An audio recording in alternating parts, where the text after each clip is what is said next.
بسم اللہ الرحمن الرحیم۔ السلام علیکم دوستو، آج میں آپ کے لیے لے کے حاضر ہوئی ہوں جس پر احسان کرو اس کے شر سے بھی بچو، حضرت علی۔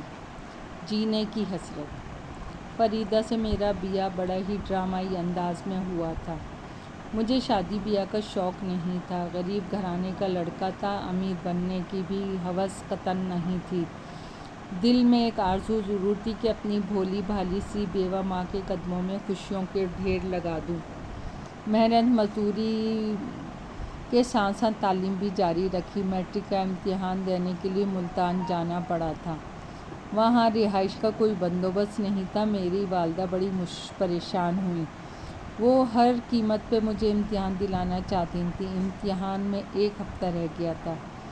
آخر کار انہوں نے میرے رہنے کے لیے ایک ٹھکانہ ڈھونڈ ہی لیا۔ وہ ان کی بچپن کی سہیلی کی بیٹی کا سسرال تھا۔ اس کا داماد ایک کوٹھی میں چوکیداری کرتا تھا۔ اس کا پتہ لے کے ماں خوشی گھر لوٹی۔ میرا ماتھا چوم کر، لے ریاض تیرا کام بن گیا، فیضیہ کہہ رہی ہے اس کا داماد بڑے اچھے دل کا لڑکا ہے، وہ تیری ہر طرح مدد کرے گا، اب اللہ کا نام لے کے سفر کی تیاری شروع کر دے۔ ماں کے دیے ہوئے تحفے لے کر جب میں کرم داد سے ملا تو وہ واقعی بڑا فیاض طبیعت کا لڑکا نکلا۔ مجھ سے چند برس بڑا ہوگا، ایک مقامی بینک میں چوکیدار تھا۔ شام کو اسی بینک کے مینیجر کے گھر ڈیوٹی دیتا تھا۔ اس کام سے بھی اسے اچھے خاصے پیسے مل جاتے تھے۔ بیوی اور وہ دونوں مزے سے صاحب کے سرونٹ کوارٹر میں رہتے تھے۔ میں رکا لے کر پہنچا تو رفیقین نے بھی مجھے پہچان لیا۔ میں نے چند برسوں سے اس کی شکل بھی نہیں دیکھی تھی۔ 13 سال کی عمر میں اس کی شادی ہو گئی تھی۔ گاؤں کبھی کبھی آتی تھی۔ میں لڑکیوں سے ہمیشہ دور دور رہنے والا لڑکا تھا۔ ماں بتاتی ہے یہی عادت میرے مرحوم والد کی تھی۔ وہ گاؤں کے اسکول میں پڑھاتے تھے۔ شادی کے 6 سال بعد ان کی وفات ہو گئی۔ میری ماں نے رشتہ داروں کے دباؤ کے باوجود دوسری شادی نہ کی۔ وہ خود بھی بیمار رہنے لگی تھیں۔ مجھے پڑھا لکھا کر باپ کی طرح استاد بنانا چاہتی تھیں۔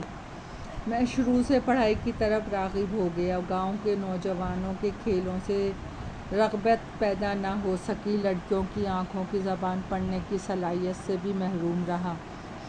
ماں کی خواہش تھی کہ اپنی سہیلی فیضیہ کی لڑکی رفیقن سے میری نسبت لگا دیں، مگر میں نے انہیں منع کر دیا کہ پہلے مجھے میٹرک کرنے دیں، ورنہ یہ باتیں میری پڑھائی میں حرج ہو جائیں گی۔ ماں نے یہ خواہش دل میں دبائے رکھی۔ رفیقن کا اس کے ننیالی خاندان میں سے رشتہ آ گیا اور وہ بیاہ کر ملتان چلی گئی۔ میں نے کبھی اسے نظر بھر کر نہیں دیکھا تھا، مگر وہ خوب جانتی تھی۔ پتہ پوچھتا ہوا پہلے بینک پہنچا۔ کرم داد نے گرم جوشی کا مظاہرہ کیا۔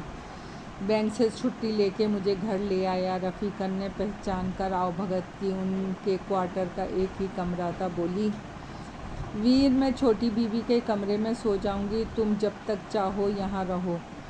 دونوں میاں بیوی بچے کی نعمت سے محروم تھے، مگر ابھی ان کی عمریں ہی کتنی تھیں۔ بچوں کی طرح آپس میں جھگڑتے اور اٹھنے کے بعد ایک دوسرے کو منا لیا کرتے تھے۔ میں نے وہاں بڑی یکسوئی سے امتحان دیا۔ جس روز میرا پرچہ ختم ہوا، میرے ذہن سے ایک بہت بڑا بوجھ سا ہٹ گیا۔ کرم داد مجھے شہر گھمانے لے گیا۔ اس نے بینک سے چھٹی کر رکھی تھی۔ راستے میں کہنے لگا، ریاض اگر تم پاس ہو گئے تو کیا کرو گے؟ میں نے کہا، شہر آ کے نوکری ڈھونڈوں گا، پھر اپنی پڑھائی آگے بڑھاؤں گا۔ وہ کہنے لگا، یار پہلے شادی کر لینا، ساری عمر پڑھائی اور مزدوری کرتے رہے تو انسان اندر سے بوڑھا ہونے لگتا ہے۔ امنگوں کیا یاری کے عمر اللہ میاں نے یہی رکھی ہے، جب یہ فطری عمر بے حسی میں گزر جائے تو روح بوڑھی ہو جاتی ہے۔ میں نے حیرت سے کرم داد کو دیکھا۔ وہ قطعی پڑھا لکھا نہیں تھا، مگر مجھ سے اچھی سوچ رکھتا تھا۔ وہ بولا، میری بات گرہ میں باندھ لو یار، اپنی اولاد کو اپنی جوانی ہی میں جوان کر دو، ورنہ آگے چل کے اپنی بوڑھی ہڈیوں کے سہارے انہیں پروان چڑھاؤ گے تو وہ بھی تکلیف دہ درد بن جاتا ہے۔ اس سے پہلے میں نے شادی کے بارے میں اس نقطۂ نظر سے سوچا بھی نہیں تھا۔ 18-19 سال کی عمر تھی۔ میرے ساتھ کے کئی نوجوان گھر بسا چکے تھے۔ کرمداد کی بات دماغ میں بیٹھ گئی، ورنہ فریدہ سے میرا بیاہ اتنی عجلت میں کبھی نہ ہوتا۔ امتحان دے کر گھر لوٹا تو ماں نے بتایا کہ میری مظفر گڑھ والی خالہ بیمار ہے، وہاں چلنا ہے۔ ماں کو لے کے گیا، وہاں مجھے فریدہ مل گئی۔ اس طرح کے منڈیر پر ایک کوا مسلسل کائیں کائیں کر رہا تھا۔ بیمار خالہ صحن میں لیٹی ہوئی تھیں۔ ریاض اسے اڑا دے، اس نے صبح سے میرے کان کھائے ہوئے ہیں۔ ماں باورچی خانے میں کھانا تیار کر رہی تھی۔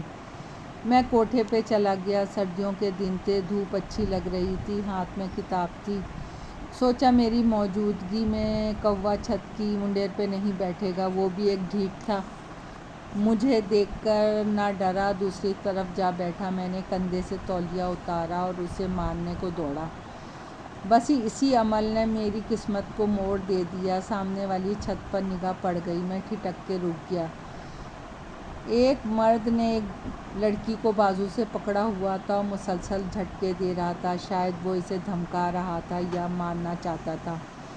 لڑکی مجھے دیکھ کے زور سے چلائی۔ مرد نے اس کی نگاہوں کا تعقب کیا، مڑ کر مجھے دیکھا، فوراً لڑکی کو چھوڑ دیا اور تیزی سے زینہ اتر کے چلا گیا۔ میں نے حیرت سے یہ نظارہ دیکھا تو کوے کو بھول کر اس لڑکی کو دیکھنے لگا جو مجھے دیکھ کر مسلسل رو رہی تھی۔ اسی لمحے اس گھر کے پٹ کھلے، میں نے نیچے جھانک کر دیکھا، وہی مرد اپنی سائیکل باہر نکال رہا تھا۔ اس نے بھی اوپر دیکھا، مجھ سے خائف لگتا تھا، فوراً سائیکل پہ سوار ہو کے تیزی سے گلی سے نکل گیا۔ میں چکر کاٹ کر پھر اسی چھت پہ آیا۔ لڑکی مسلسل رو رہی تھی، اس کے آس پاس کوئی نہیں تھا۔ دوستو، کہانی جاری ہے۔ پسند آئے تو لائک اور سبسکرائب کیجیے گا۔ آپ کی دعاؤں کی طلبگار۔